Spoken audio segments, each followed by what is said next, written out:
Você já parou para pensar por que a necessidade da construção de um santuário aqui na Terra? Por que a necessidade de um propiciatório, de um altar de incenso, de um cordeirinho morrer todos os dias inocentemente? Você vai entender um pouco mais sobre isso agora aqui no programa Escola Bíblica, Apocalipse, Revelações de Esperança. Estou aguardando você, a sua participação ao vivo aqui no Escola Bíblica Novo Tempo. A gente volta já.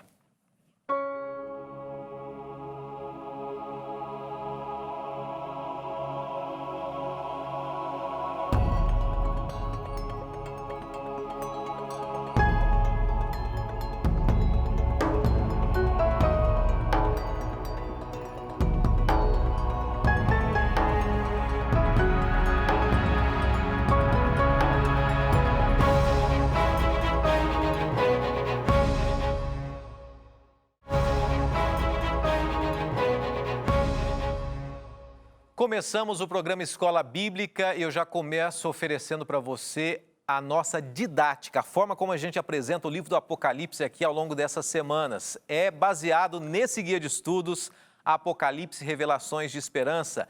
E essa semana nós estamos estudando sobre o santuário. Chegamos nessa quinta-feira à última abordagem sobre esse tema do santuário, falando sobre como e por que a necessidade de um santuário aqui na Terra. Quer saber? A gente vai estudar hoje um pouco mais sobre isso. E lembrando que nas próximas semanas nós teremos outros temas também, tá? Eu estava folheando aqui antes de começar, olhando alguns temas. Semana que vem é um tema muito importante. E é um tema que chama a atenção de muitas pessoas. E quem sabe você conhece alguém que quer saber se existe uma igreja de Deus de fato, né? Tem tanta gente procurando uma igreja. Senhor, mostra para mim qual é a tua igreja aqui, se o Senhor tem uma igreja, se o Senhor tem um caminho correto, ou se são qualquer um deles, os demais, que o Senhor me mostre. Então, se você tem essa dúvida, ou se você conhece alguém que tem essa dúvida também, entre em contato com a gente, ligue a Novo Tempo, assista, segunda-feira, se Deus quiser, estaremos juntos ao vivo, tá bom? Eu aguardo você. O tema dessa semana é sobre o santuário e muitos outros temas serão abordados também. Por falar em santuário, que é o tema dessa semana, além desse material que você pode ligar e receber gratuitamente. Olha, eu já falei basicamente nos 50 programas que tivemos aí, hoje a gente completa mais de 50 programas, eu falei várias vezes sobre ele. Tem todos os dias pessoas novas que estão pedindo aqui e você também pode pedir o seu Guia de Estudos Apocalipse e Revelações de Esperança. O WhatsApp está na tela, manda um WhatsApp para a gente dizendo eu quero receber esse Guia de Estudos e a gente vai fazer questão de enviar para você. Especificamente essa semana a gente está oferecendo para você também gratuitamente, tá bom? Então coloca no seu coração aí, não espera amanhã, manda um WhatsApp hoje também, Santuário Caminho de Deus. Esse é mais um presente da Novo Tempo para você, uma produção do departamento aqui da Novo Tempo, Escola Bíblica. É um estudo adicional, complementar em cima do que a gente tem abordado aqui. São vários temas, né, sobre o juízo final, o santuário e os seus símbolos, Cristo no lugar santo, o santuário sendo atacado. Esse tema é bem interessante também. E você que quiser complementar um pouco o estudo dessa semana, você entra em contato com a gente, vai receber na sua casa este DVD gratuito, um presente da Novo Tempo, tá? Entre em contato com a gente também pelas redes sociais, o nosso Instagram, o nosso Facebook e o YouTube, que tem todos os programas anteriores. É só você escrever Escola Bíblica NT. Qualquer um dos três é Escola Bíblica NT e você siga a gente, mande seus abraços e acompanhe pelas redes sociais também. Vamos fazer o seguinte, deixa eu aproveitar aqui, ajeitar as coisas e mandar um abraço para as pessoas que têm acompanhado a gente, estão assistindo a gente aqui ao vivo no programa Escola Bíblica. Deixa eu ver se eu tenho alguns nomes aqui. Temos o Luiz Marcos de Porto Alegre, Rio Grande do Sul. É um gaúcho acompanhando a gente. Luiz Marcos, um abraço para você, para todos os gaúchos também, gaúchas. O Sandro Martins, de Jaú, interior de São Paulo. Um abraço para Jaú também. Angélica Ferraz, de Santo André, São Paulo. A Simone Santana de Maringá, no Paraná, acompanhando a gente também. Tem mais gente aqui, olha, de Belém, no Pará. Quem entrou em contato foi o Márcio Cardoso. E o último abraço aqui para a gente começar o programa é para a Suelen Gláucia. Ela é de São João do Meriti, no Rio de Janeiro também acompanhando. E fora as pessoas em outros países, os angolanos, os cabo-verdianos também, e amigos em todos os cantos do Brasil e fora do Brasil assistindo aqui o programa Escola Bíblica. Vamos orar? Vamos estudar a última abordagem do tema o santuário dessa semana. Senhor, muito obrigado porque até aqui o Senhor esteve conosco, nos ajudando a entendermos um pouco mais a importância desse tema. Nos ajude agora a interiorizarmos o nosso coração, vivermos e, acima de tudo, não deixarmos a Tua presença na nossa vida. Pedimos e agradecemos por tudo, em nome de Jesus. Amém. Falando um pouco mais sobre o santuário, né? Já falamos várias circunstâncias, vários elementos, inclusive ontem nós abordamos aqui sobre o dia da expiação, que é um dia que o santuário terrestre parava.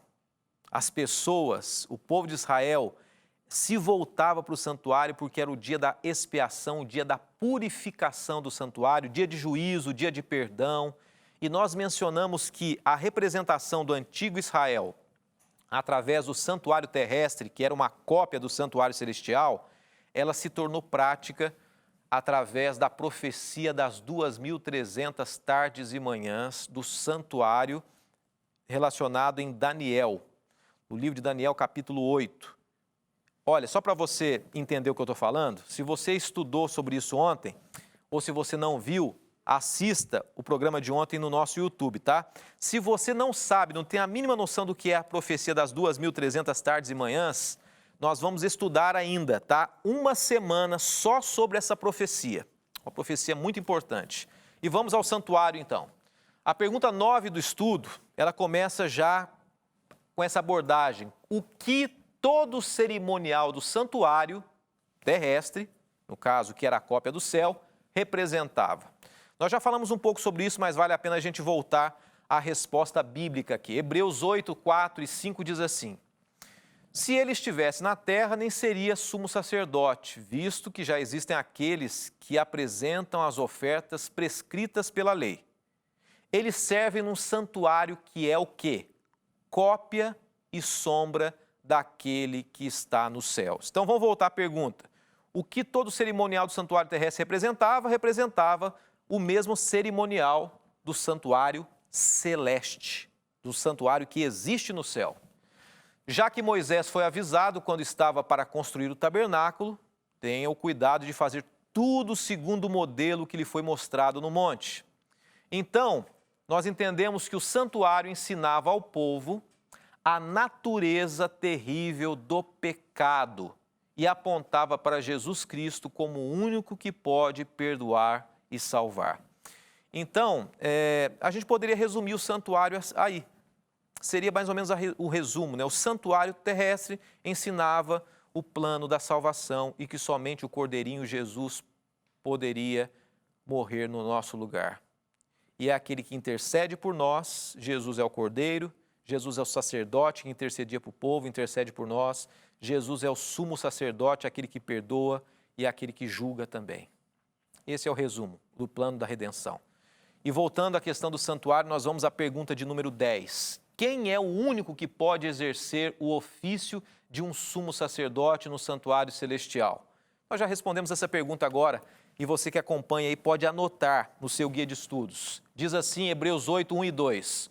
O mais importante do que estamos tratando é que temos um sumo sacerdote como esse, o qual se assentou à direita do trono da majestade nos céus e serve no santuário, no verdadeiro tabernáculo que o Senhor erigiu e não o homem. Deus está sentado hoje. Deus é majestade. E lá, Ele é aquele que intercede por nós e que nos julga nesse momento também. Nós temos aqui algo muito interessante. Com todo respeito, com muito carinho a todas as pessoas que estão nos assistindo agora.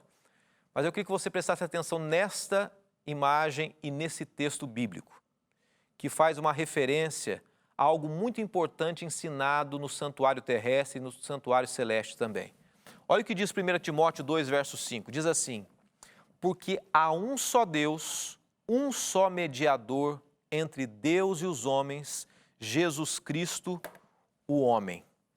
Então surge a seguinte pergunta: se você me perguntasse, algum santo, algum líder religioso pode interceder por alguém? Ele pode fazer uma ponte entre Deus e alguém? Se você chegar para mim e confessar os seus pecados, você pode confessar o pecado para mim como líder religioso, para que eu leve os seus pecados até o trono do Pai? O que diz esse texto? Diz assim: há um só Deus, um só mediador, um só meio entre Deus e os homens, Jesus Cristo, o homem. É claro que a Bíblia diz que todos nós podemos interceder uns pelos outros, né? Sejamos sábios, sejamos coerentes em entender isso. Em vários textos a Bíblia diz assim que nós devemos orar uns pelos outros. Nós podemos interceder, sim. Eu como pastor, você como um pastor também, um obreiro, como alguém que está assistindo pela primeira vez, que não tem religião, não importa. Se alguém chegar até você e pedir assim, ore por mim, você pode orar. Mas um detalhe, e eu também, nós oramos em nome de Cristo Jesus. Ele é a ponte, Jesus é a ponte diante do Pai. Eu não sou a ponte, nenhum líder é a ponte. O próprio texto que a gente vai ler agora, ele reforça isso. Olha o que diz João 14, verso 6. Disse-lhe Jesus, e isso tem uma relação muito forte com o santuário. Disse-lhe Jesus, eu sou o caminho, a verdade e a vida. Vamos tentar desconstruir esse verso aqui. Todo mundo vai ao Pai sem eu. É isso que diz o verso? Quer dizer que eu posso ir ao Pai porque eu sou um pastor, porque eu sou um líder religioso? Você confessa para mim e eu vou até Deus. Não.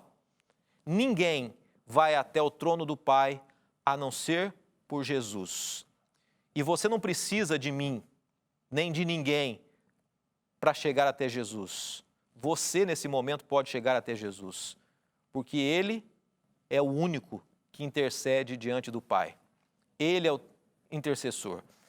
Essa foi uma pergunta de um telespectador, mas está chegando outra. Chegou outra pergunta de telespectador também sobre o tema, o último sobre o santuário. E a pergunta é a seguinte, deixa eu conferir na tela aqui. O Denilson Vargas fez a seguinte pergunta: os santos ou o líder religioso podem interceder por nós? Eu acho que essa pergunta já foi respondida agora, né? Os santos ou o líder religioso podem... Primeiro tem um detalhe bem interessante que nós temos que entender. Quando a gente fala em santo, né? O que é santo na Bíblia? Santo não é uma pessoa perfeita, ou uma pessoa que morreu e foi santificada. Santo na Bíblia é uma pessoa separada por Deus. O santuário era santo porque ele foi separado para a presença de Deus. Eu e você podemos ser santos, separados pela presença de Deus. Então, se a gente parte do princípio que todos nós podemos ser santos, nesse aspecto, todos nós podemos orar uns pelos outros, interceder a Cristo Jesus e Ele levará até o Pai. Mas no que diz respeito, viu, Denilson, a uma compreensão religiosa, católica, dos nossos amigos que estão assistindo a gente agora, que são pessoas sinceras, fervorosas, a Bíblia em momento nenhum ela diz que existe a possibilidade de um santo, não importa qual religião seja, dele interceder por nós. Nós entendemos que uma pessoa que morreu, por mais que ela seja próxima de Deus, em primeiro lugar nós já estudamos, quando a pessoa morre ela não sabe de nada, e em segundo lugar, ninguém tem poder de interceder por nós. Nós vamos para um rápido intervalo, na sequência nós temos mais uma pergunta de um telespectador e também temos a continuação com a última parte do estudo do santuário aqui no Apocalipse, Revelações de Esperança. Até já.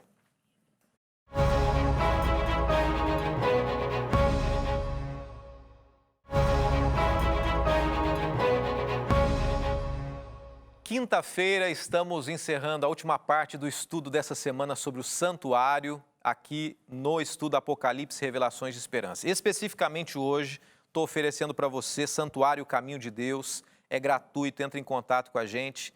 E tudo que foi falado aqui vai ser muito mais ampliado através desse estudo, tá? Tivemos pouco tempo aqui, eu creio que deu para a gente começar a entender e com certeza esse estudo aqui vai ser complementar sobre o tema dessa semana, tá bom? Santuário Caminho de Deus, o nosso WhatsApp está na tela para você pedir para a gente agora, é gratuito. E chegou mais uma pergunta para a gente sobre o santuário.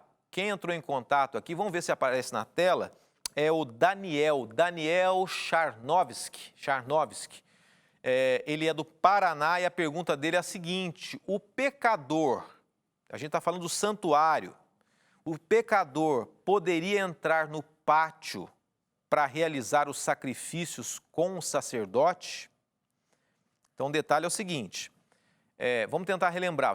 Vamos ver na tela aqui, vocês conseguem jogar na tela essa imagem, por favor?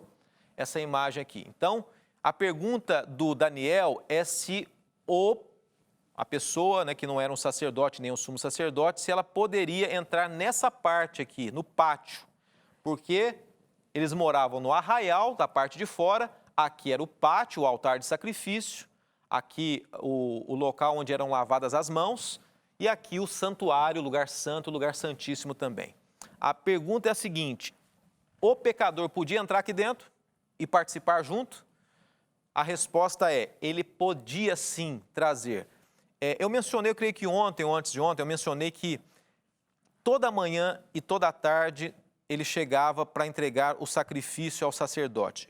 O sumo sacerdote, como ele só participava da expiação, que era uma vez por ano, durante os dias o sumo sacerdote também participava ali no pátio, sacrificando os cordeirinhos.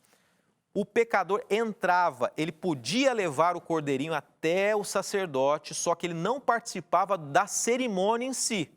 Ele podia entrar sim, ele só não podia entrar no santuário, mas no pátio poderia entrar.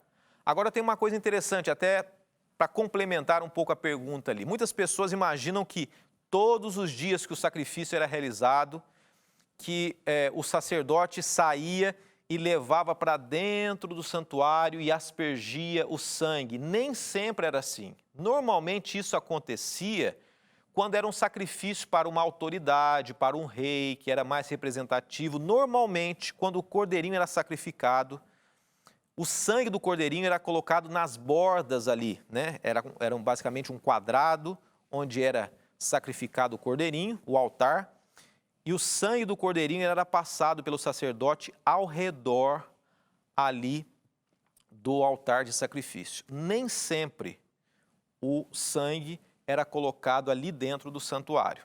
Eventualmente, devido a algumas circunstâncias representadas por autoridades ou pessoas representativas ali no contexto de Israel. E tem um outro detalhe, uma pergunta que pode surgir até em cima da pergunta do Daniel, né? Quando a gente fala da pia, onde eram lavadas as mãos, por quê? Para que existia a pia? Quem lavava as mãos? Então, sempre que o sacerdote entrava no santuário, depois que ele realizou a cerimônia com o cordeirinho, como um símbolo de purificação, ele passava, você consegue enxergar a imagem, ele saía daqui da realização da cerimônia, passava, lavava as suas mãos e depois ele poderia entrar no santuário. Esse era o significado da pia, esse era o símbolo da pia, para isso servia, para purificação, ok? Vamos em frente aqui, tomara que tenha respondido a pergunta do Daniel, mas então o pecador ou uma pessoa comum podia entrar sim dentro do pátio, mas não realizar junto à cerimônia, ok?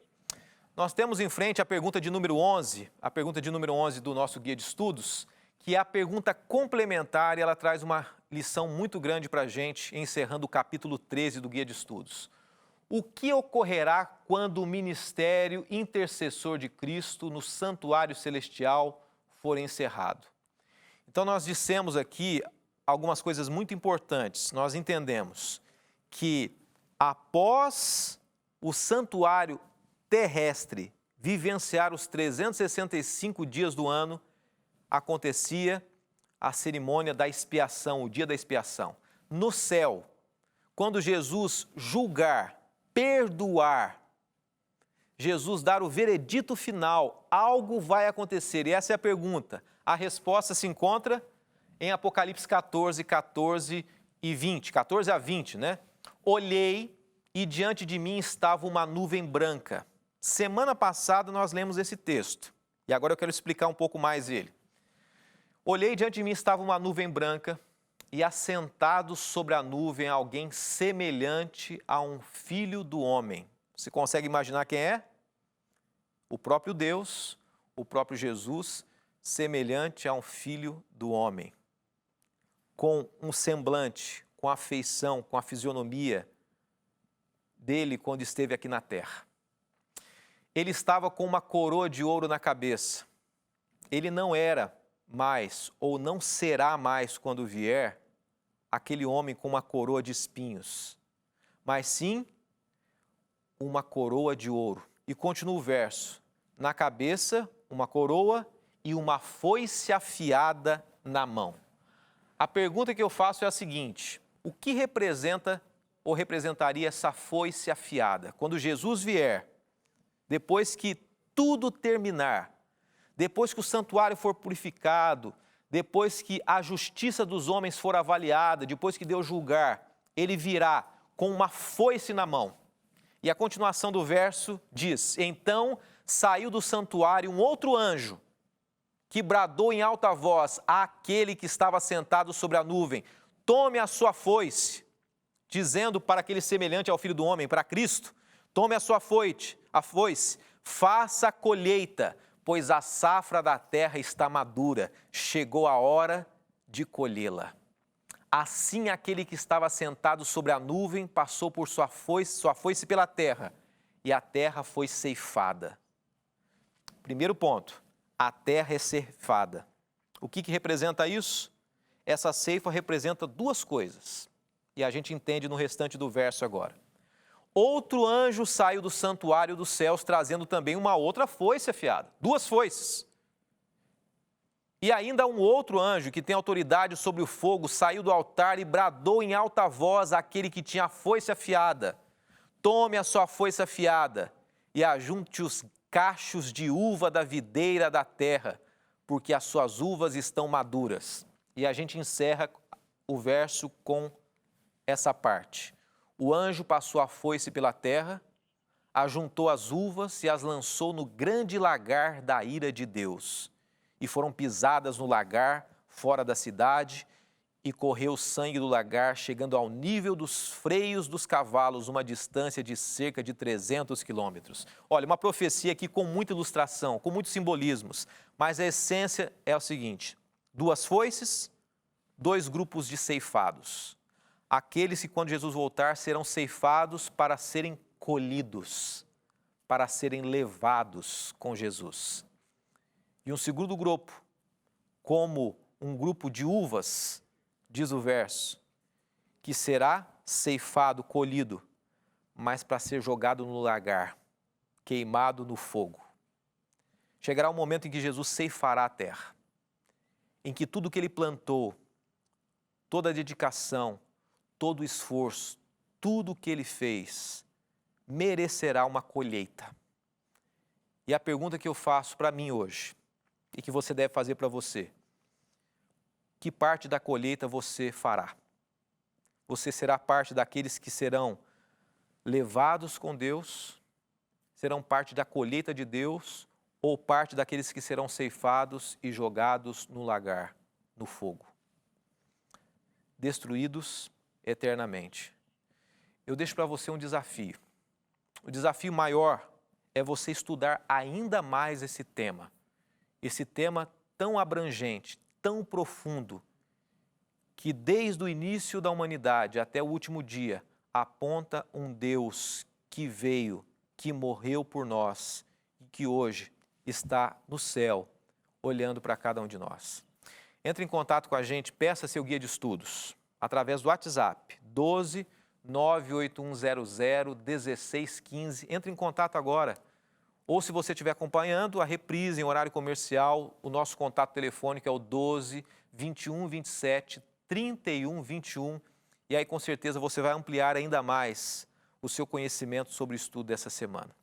Que o santuário tenha feito uma diferença na sua vida. E eu deixo para você um desafio para a gente encerrar esse estudo essa semana. Esse é o desafio: aceitar Jesus como seu fiel sumo sacerdote, e que ele é o maior interessado em te salvar. Jesus é o maior interessado na sua salvação. Que Ele te abençoe, que Ele te ajude a tomar uma decisão ao lado dEle. Nós estudamos vários temas, inclusive já estudamos sobre a volta de Jesus. Mas eu volto a dizer, a cada semana nós estaremos estudando temas aqui, temas que estão envolvidos num grande conflito entre o bem e o mal e que nós temos que escolher e decidir se nós vamos estar ao lado de Deus ou ao lado dos homens. Semana que vem estaremos estudando sobre a Igreja de Deus. Deus tem a sua igreja, Deus tem o seu povo. E semana que vem nós vamos conhecer qual é a Igreja de Deus. Vamos orar. Obrigado, bom Deus, por mais esse estudo, porque o Senhor sempre está conosco. Tu és o Deus Emanuel, o Deus presente, que esteve e que está ao nosso lado. Agradecemos e te louvamos por tudo, em nome de Jesus oramos. Amém, Senhor Deus. Amém.